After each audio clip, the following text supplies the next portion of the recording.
What's going on, everyone? It's Alex here from Aleks Physio. So today I'm going to be going over 5 exercises that you can do to help improve your rotator cuff complex strength.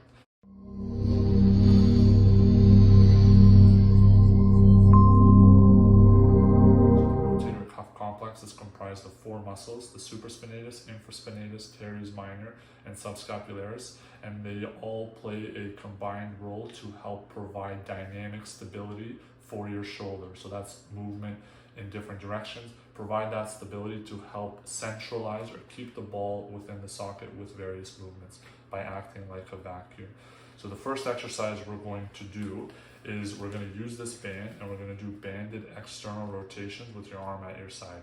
So the way this is going to work is you're going to start with your shoulder blades squeezed and shoulders down, and you're going to keep that position the whole time to act like an anchor.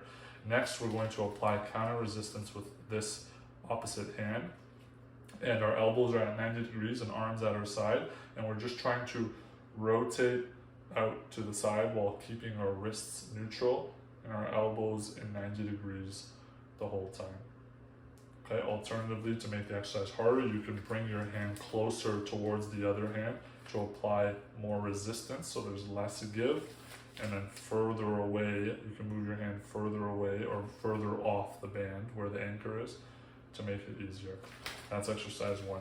Exercise 2, we're going to do banded pull apart. So we're going to start with our palms facing down and our shoulders at 90 degrees. And from this position, we're trying to pull the band apart and squeeze our shoulder blades at the end of the range of position, and then come back to the start. So pull, squeeze, try to avoid shrugging your shoulders, and come back to the start. Again, if you want it more challenging, bring your hands closer to each other so there's more tension on the band, and same thing. Trying to keep your arms straight the whole time, if possible, based on the tension of the band. That's exercise 2. Exercise 3, we're going to do something called scaption. So this is going to also involve the band. So we're going to use our hand again as a counter resistance. We're going to start with our thumbs pointing upwards, and we're going to try to lift our arm at a diagonal.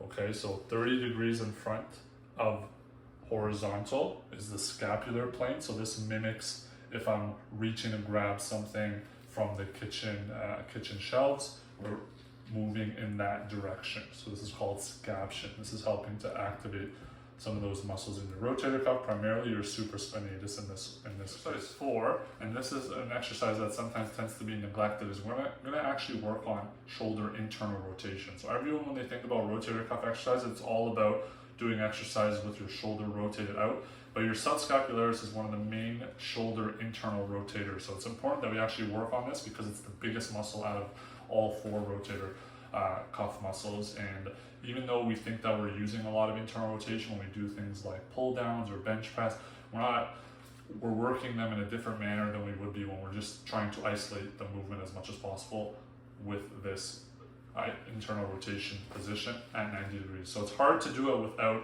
the band anchored to something, but I'm just going to have my hand behind me, and what I'm doing is I'm basically trying to rotate inwards while keeping my shoulder and my elbow bent to 90 degrees and my wrist in neutral. Okay, so really working the muscles at the front. Again, this will be easier if you did it at the gym where there is a cable, or alternatively you can connect this to a door at the top of the door and make a knot, and that way it can be anchored so the line of pull is more horizontally.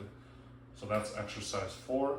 Exercise 5, we're going to do an archer's pull. So what this looks like is we're starting with our arm at 90 degrees of shoulder bend, and basically we're pulling back, squeezing our shoulder blade, and then we're rotating upwards. So now we're incorporating a bit of combined movements. We're squeezing the shoulder blade back, elbows 90 degrees, and then rotating up with that tension and coming back to the start. And again, the hand is right over here again, just acting more as an anchor to pull and rotate up. So this one's a little bit more challenging than the other exercises. So there you have it. We went over 5 exercises that work on various movements of the shoulder to help work on the rotator cuff complex.